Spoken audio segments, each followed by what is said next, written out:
Hi, my name is Jeff Stanzler. I'm one of the faculty members here at the School of Education, and we've been asked, each of us, to talk about an area that we have some experience or expertise with, and to offer a few thoughts about it in this hellacious time that we're in our world.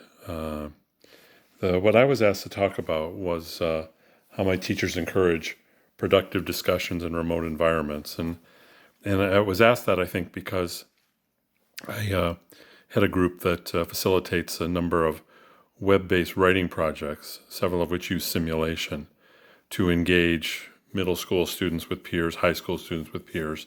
In both cases, is mentored by university students who take courses with us here to work as mentors and to help facilitate the thinking of the young students that they're working with. And I wanted to answer the question in that spirit because, of course, everyone watching this has a great deal of experience, much more than I with in the broad sense. So I just wanted to talk a little bit about a little more specifically about the kinds of things that we do, in the hope that maybe it will be spark something or illuminate something that perhaps might be worthwhile. So what we do, or we refer to it kind of sort of broadly as playful learning or a playful spirit of learning. So kids are playing historical characters or political leaders, engaged with one another, trying to figure out who they are, what their interests are, and then oftentimes they're put into fanciful kind of juxtapositions of situations that their character might not have ever dealt with before. And so our idea in part is to try to encourage their historical imagination and really to tap into their creative imagination. So, what kinds of specific things might I offer in responding to the question? And one thing I want to mention is that we're often trying to set the students up to speculate in an informed way. So this idea of taking something that you've learned about or know about, and then to try to think about it in a different context or a different setting, or think about it differently. So thus and so, but now how might you apply it to something, to a totally different context?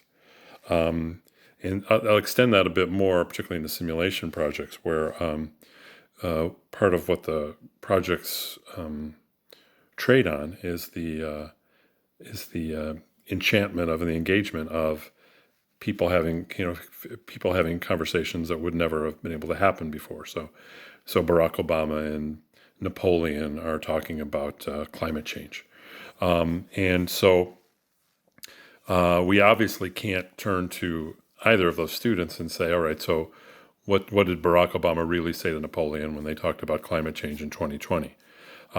Rather, we're thinking about different questions. So the question here is not that would be ridiculous, but more to think about. So what have I learned about my character? What do I know about the person I'm talking with? What do I know about the issue being discussed? And then why do I put these words in my character's mouth? Such that the question is not, did you get it right? Did you figure out what Obama would really say to Napoleon? But why did you have Obama say this to Napoleon, or vice versa? What led you to draw the conclusion that this would be something based on what you know about your character and his beliefs, but also potentially her way of seeing, her way of engaging with other people of perhaps of different types? So how'd you put that all together? Another thing that we spend a fair amount of time working on is, and this is inspired sort of sequentially by work done by Steve Seidel, who's at Harvard, Pat Carini, who noted academic and thinker, who was at North Dakota State, and a dear colleague of mine, Miriam Rader Roth. And here, what we're focused on is trying to tease out the distinction between description and interpretation. So I'll have our students looking at images and saying to them, now, we want you to fight the urge, the natural urge, impetus to look at something and try to make sense of it as the first step, and to break your process of engaging with something apart. So the first step is, to say what you see, and to focus on what's there with as much as possible without interpretation, but to think about description and what is working on describing something gets you in terms of as you're trying to see something and maybe see it more deeply, as opposed to the very natural but perhaps somewhat almost default kind of response to try to go immediately to what sense can I make of this. So we kind of build a series of steps in where we're going first to description, then to questions that they think might illuminate possibilities, then to making conjectures about what the thing is and what the meaning of it is. So again, trying to pull apart how we engage with things is something that that in this kind of virtual settings we often are playing with. We'll look at video clips. My favorite is I'd like to pull an old kind of an old 40s vintage crime movie and play a scene from it, and then ask the students to imagine the 3 or 4 principals in the scene, to talk about what happened the day before to those characters. What was if this we have posited that the movie was depicting something on a Wednesday, what was their Tuesday like? What was going on for them? So we're trying to both think about context and to leverage in our context, and we know that, of course, that you do this in different ways. People do this in different ways, but to try to again leverage the creative imagination and try to make some conjectures that you could then work with, support, explain, etc. We're also, I mentioned about we're often doing things where students are playing characters, and we're trying to put them in, another way to exercise their creative imagination is questions that you wouldn't expect to ask about Napoleon. What do you have? What do you have in your pockets? So to try to turn the volume up, as it were, on the human dimension of the person, and to get students to think about even historical luminaries as people who made decisions, people who had flaws, people who had ways of seeing, people etc. All the characteristics that all of us have. So there's another one. Insider outsider we like to play with as well. And this is something that my mentor, Professor Fred Goodman, would often talk about, is things like trying to get kids to, rather than, some of our projects are vicarious travel, where people are looking at other countries and cultures, which we like, but we like it in part because it gives you fresh eyes to see your own life.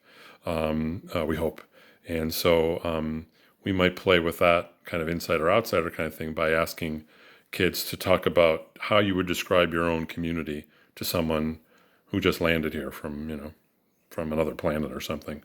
What would be important to say about it, and why would it be important to say that? And then a kind of a spin on that, since a lot of our projects are related to thinking about how people of different professional orientations see things, would be to imagine that a historian 100 years from now has decided that what she wants to do is to write about the life of middle school students in X setting in Ypsilanti in 2020. So to have the kids thinking, so if you could imagine, that hopefully you get to live that long, but even if you can't, you could imagine sort of a creative time capsule where you're saying to this historian, if you really want to know something about what life was like for middle school kids in Ypsilanti in 2020, where I live, what kind of things should she look at? What kind of questions should she ask?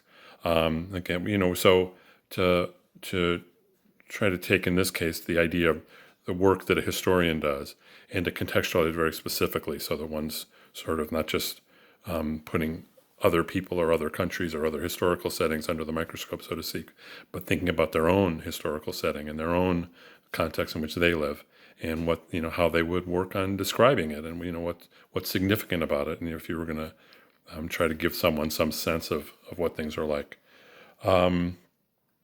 So a lot of what we're working on is our own spin on things that all of us try to do as teachers, I think, which is to leverage empathy, perspective taking. When we're doing our issues forums, we're asking the students to think about what the most powerful argument for the other side of the side that they don't agree with. What was the most powerful argument and why?